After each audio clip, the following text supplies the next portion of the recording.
यास्मीन राशिद कहती हैं, स्टैब्लिशमेंट से मुतालिक बात करना मुल्क की सालमियत को नुकसान पहुंचाने के मुतरादिफ है। हम फौज के साथ खड़े हैं, ये हमारी फौज है और ये हमारे दिफा के लिए है। जमहूरियत अवाम के वोट से चलती है। राना मसूद के बयान को उनकी पार्टी ने भी कबूल नहीं किया। भारत हमारे सर पर खड़ा है, हमें इस तरह की बातें नहीं करनी चाहिए। 3 मरतबा सिविल हुकूमत बनने का मतलब है कि जमहूरियत परवान चढ़ रही है। आपको बता रहे हैं, वजीर सेहत पंजाब यास्मीन राशिद कहती हैं कि स्टैब्लिशमेंट से मुताल्लिक बात करना मुल्क की सालमियत को नुकसान पहुंचाने के मुतरादिफ है।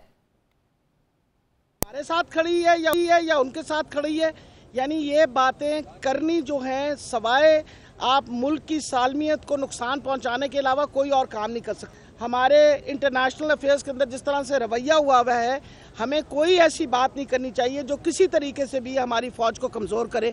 लेकिन अफसोस से कहना पड़ता है कि इस तरह का गैर ज़िम्मेवाराना रवैया जो है ये सवाए नून लीग के लीडरों के कोई और नहीं इख्तियार करता। हम फ़ौज के साथ खड़े हैं, क्यों ना खड़े हों। हमारी अपनी फ़ौज है, हमारी फ़ौज जो है किस लिए बनी है, हमारे लोगों की दफा के लिए बनी है, तो हम उनके साथ क्यों नहीं खड़े होंगे।